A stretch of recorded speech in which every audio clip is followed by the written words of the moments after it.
Analyze this replay. Let's see how J-Ro, Justin Romeo, does with Kung Lao. Let's see. I'm going to judge. I'm going to judge you. Oh, you have my clothes? You're the opposite of my clothes. Look at this. Purple jacket. Okay. Oh, whiffing in the nooch.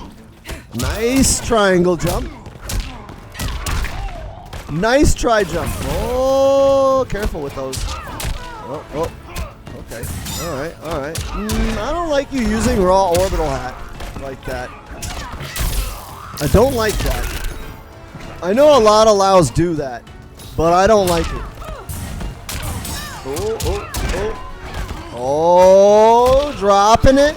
You shouldn't do that anyways. Oh. There we go. We got 2 bars. Got some blue shit. Teleport. Your friend can't deal with that, can he? Oh, down one, uppercut, down one grab. Does your friend only play Combat League? Dude, you really got to watch that combo and stop dropping it. Okay. Rando fatal blow. It worked.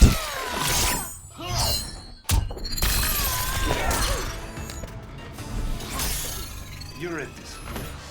Rando fatal blow worked. Okay. Round 2. Fight. So you're just rocking Lotus Fist? Oh, look. AFK. Okay. Alright. You should have probably jailed with that first. If you're going to punish a roll, punish it with forward 2. There we go. Back 3. Overextending. Your friend can't punish. You can't punish. What did I tell you? Don't meet you with highs. Oh. Ooh. He just did raw clinch. Your friend is a fucking psycho. Oh, you got forward 1 that. There we go. Grab. Dive kick. Okay. All right. Your friend obviously has no idea how to play. Your friend doesn't know what he's doing. Your friend is what he is. So let's review. Let's go over some things. First of all, you need to stop dropping combos. If you're trying to combo spin into forward 4, there's a specific timing that I use, and I can give you that timing, but don't be dropping that combo. Más importante. Also, if you're going to do forward 4 orbital hat, you want to micro dash forward 1 spin. You did forward 4 orbital hat. It worked. It juggled them, and you just did like a standing 2. Don't combo that into forward 2. It's kind of weird to do. Like, you shouldn't have been pushing your 2 button at all. The combo you want off of that is forward 1 into spin. Other thing is, let's see. Oh, raw orbital hats. Stop doing that shit, dude. Like, orbital, like, you have good mids. You don't have to use raw orbital hat. You could just hit confirm it. Like, if you're going to, hold on, I'm going to turn off the music. Shut up, Mortal Kombat.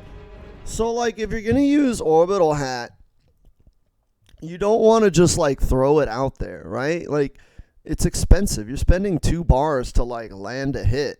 You could have done, like, forward 1, which is basically the same shit. If you wanted to do forward 1 and then orbital hat, that would work. But, like, doing orbital hat raw is kind of a waste.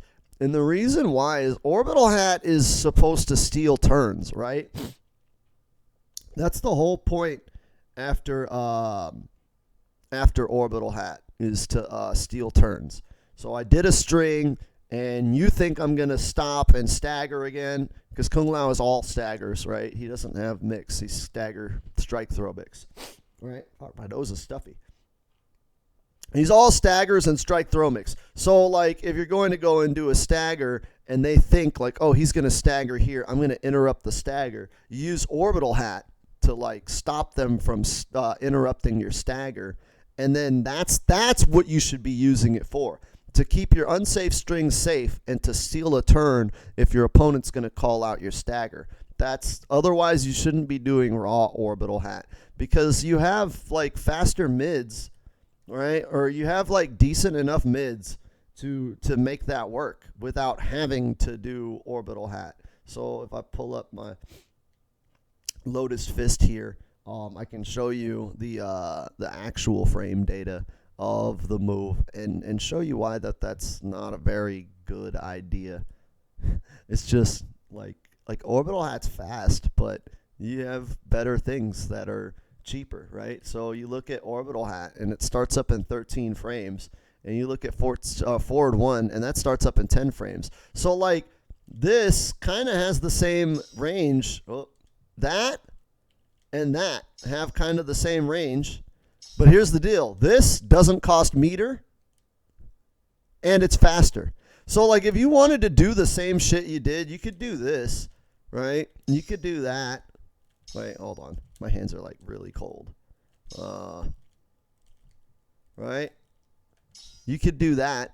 The combo you did here, right? You can do another forward 4, but you have to spend another bar, right? You have to do like, fuck man, my hands are really cold.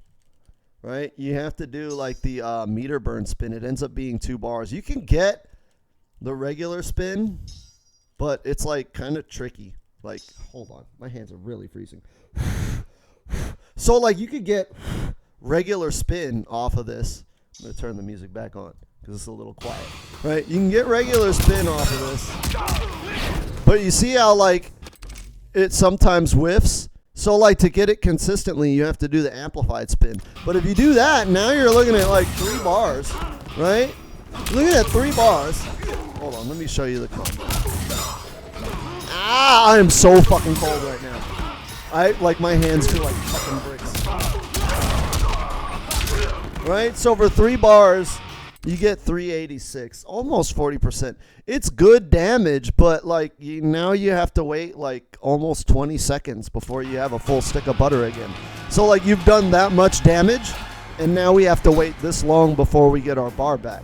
So like what are you going to do? Fucking sit there and crouch and block? Are you going to grab them, right? Like your options are limited when you lose meter if you're playing any orbital hat build. Right? So you don't want to just like spend your meter like that. I saw you go for a lot of like double bar combos. They're really not a good idea with Lao. Like generally speaking, you want to not do double bar combos. So the other thing that you were fucking up is the spin into forward 4. So there's a specific timing to be able to land that consistently. The idea is don't have cold hands, right? Don't have cold hands, right? So the way I time that is I do the spin, right? And I wait until their body is at my waist, right? So you see how I spin and then they fall. And as they're falling, when their body is lined up where my belt is, that's when I hit the forward 4, right? And then you don't miss it. The problem is if you do it too early. Oh, hold on.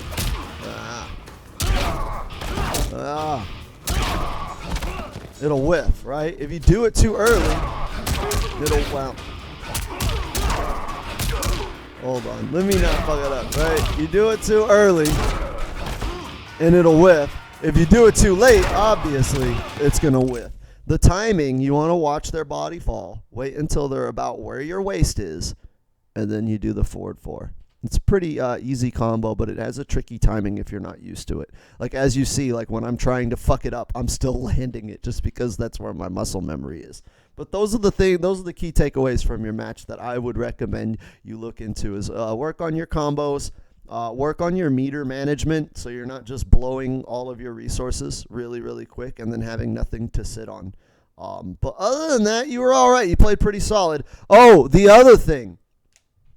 Don't sit there and try to like meaty with highs, right? So you kept doing that, right? They would get knocked down and then you would meaty them with 2-1-2. And that's bad because you're going to eat a lot of down 2s on wake up. You're going to eat mashed pokes on wake up. If you're going to do anything on wake up, right? If you're going to go for a meaty, you do forward 1. If they're going to roll, because you did the same shit on the roll as well, right? Where's the roll? Forward roll, backward roll, doesn't matter, right? So you'd knock them down, and then they would roll, and then you would do that. Again, same shit. You're going to eat down 2s. If you're looking for a punish on the roll, right, you want to do forward 2, right? And the reason for that is if you time it right. Hold on. Let me do it. Ah, it's like wonky. Let me knock him down. There you go. Let me knock him down like this. There's a specific timing for it. Oh, fuck. Let me do it. Back up. There we go. That's why you want to punish a roll with that. If you think they're going to roll, so your Oki is obviously going to be back up, right? You knock them down and then back up. And if you're going to do a roll punish or a wake-up punish, you do the forward 2, right? You do the forward 2 because you get that. Wow. There you go. So if they do a roll, like you knock them down, you backdash. If they do a roll, you can catch them with forward 2, get the crushing blow. If they do a wake-up attack, you're out of range depending on the character, and then you can get the forward 2 crushing blow as well on their wake-up attack. Or you can neutral jump. Those are like your best options on meaty. Is if you're going to go in and do a meaty, then you want to do forward 1. If you're looking to blow something up like a roll or a up 3, you want to do forward 2. But those are the main tips that I would give you, J-Ro. Those are the main takeaways from your match analysis. So hopefully you use that information to become less ass at this game. All right.